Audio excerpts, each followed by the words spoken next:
Alright, kumusta kaya ang Davao City para sa mga taga Davao na hindi nakapuntang Davao? Ibig ko sabihin doon, ang Davao City since pinakamalaking syudad ho talaga siya in terms of land area, kaya hindi lahat ng mga taga Davao City ay nakakapunta sa pinaka downtown area kasi nga may mga trabaho, may kalayuan. For example, you're coming from south part of Davao City. So, yun yung Toril area. So, hindi sila laging napunta dito. Ano yung mga taga Sirawan, mga barangay ng Toril District.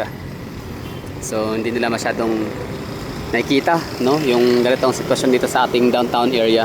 So, ganun din ang mga taga northern part of Davao City, mga taga Lasang, Bunawan, Tibungco, Panakan. So, hindi sila masyadong naka-access sa syudad ng Davao City downtown area kasi nga may kalayuan din at saka traffic. Tapos, yun, lalo kung doon naman sila nagtatrabaho.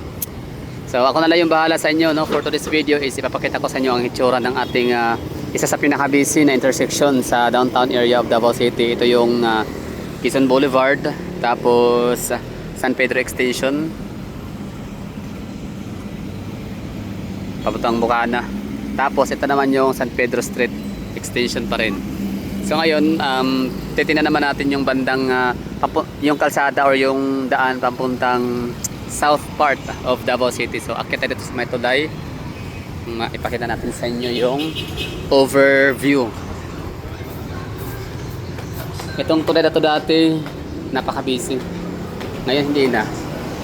Ba't kaya? Okay, so nasa ano tayo ha? Trading Boulevard, Washington overpass. So ito yung kalsada papuntang south part of Davao City, papuntang Ecoland, SM, papuntang Times Beach. Tapos dito naman dumadaan yung mga rutang Toril. So walang traffic, walang masyadong maraming sasakyan. Time check pala tayo dito 7:47, so ibig sabihin pasok pa siya sa peak hour. Dito sa Davao City ang peak hour namin ay ranging from 5 PM to 7 PM. Pero kita nyo wala na masyadong sasakyan, so hindi siya ganun ka busy yung traffic situation natin dito ngayon sa ating downtown area of Davao City, particular dito sa may Quezon Boulevard, corner San Pedro and Pichon area. Yan yung may lumalabas sa jeep na yellow multicab, Pichon. So busy dyan kasi nga intersection, mga ruta papuntang Sasa, kilometer 10, 11, 12, 13. Dyan dumadaan galing Bangkiruhan. For example, ito biyaheng ano yan. Tapos ito naman yung DIBS, Davao Interim Bus System, papuntang Toril District, Barangay Toril. Okay, so hindi masyadong busy. Well, alam naman natin isa sa naging factor talaga sa pagiging traffic nitong kalye na to, dahil nga sa congested, no, lahat ng mga papuntang south and galing south papuntang downtown talagang magkukumpulan dito, magpang-abot. Dati yon nung wala pang coastal road, pero dahil nga sa nabuksan na yung junction 2 natin, junction 2 na coastal road, ay mas naging maluwag na to dito. Diba? So malaking tulong kasi kung napapansin nyo, walang masyadong mga private cars, walang masyadong private vehicles na dumadaan dito. So usually makikita natin dito ano na lang, no? Mga taxi, mga jeep, mga pang-public transportation. Pero yung mga private cars wala na masyado, kunti na lang. Kasi nga meron na silang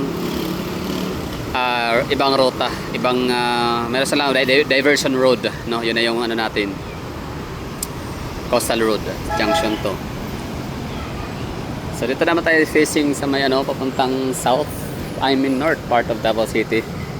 Bali Sasa, mga ruta dito dadaan. Ito pala yung public market nila, no? Parang mini market na pa sa may Bukana area, papasok. Malaki ang Bukana, no? Actually ang Bukana doon naman talaga dapat, pero Bukana na to as a whole. Pero Trading Boulevard na pinaka di ba, official na pangalan. So walang masyadong traffic, walang masyadong masasakyan. So hindi siya ganun ka congested. May mga tao, may mga sasakyan, yes, marami, pero napaka ng flow. napaka-smooth. Hindi siya stressful. Chill lang, di ba? Okay, at least no, ako curious man ako kasi galing ako sa malayong lugar. Ako'y nakadestino sa norte ng Davao City.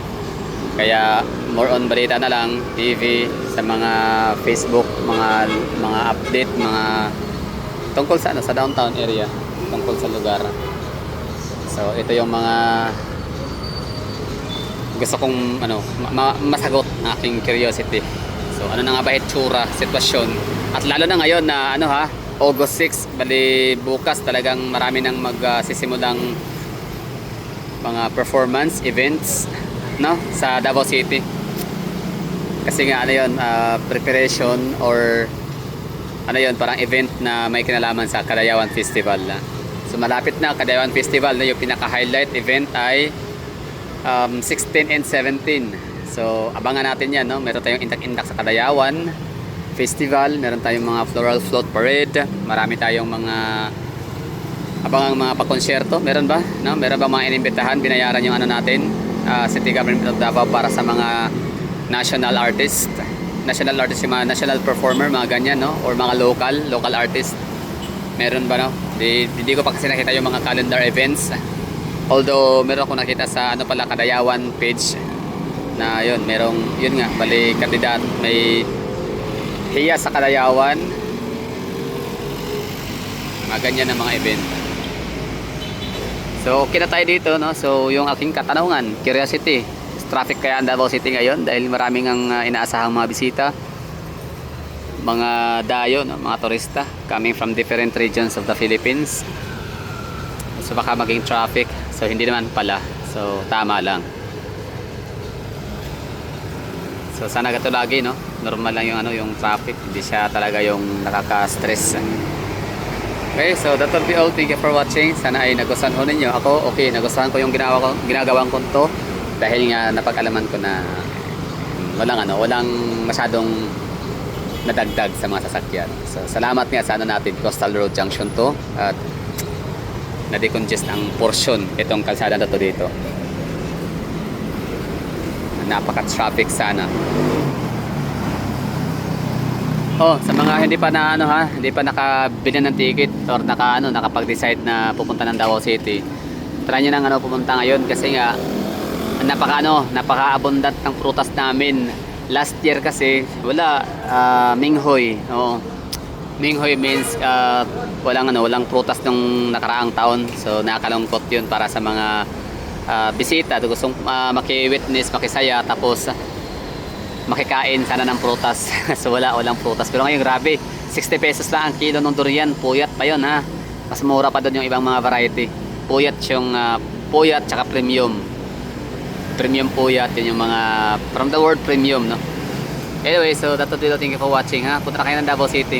Maraming hotel dito po, mga mura lang. May mga Dimorve, Mexico. Yan yung mga cheapest na mga inns, pero expected ho yan na fully booked kasi maganda, mura. So may mga din naman dito, may mga budget inns naman. So kayo nang bahala, good luck. Basta punta kayo dito sa Davao City. Atak na 16, 17 ang pinaka-highlight events.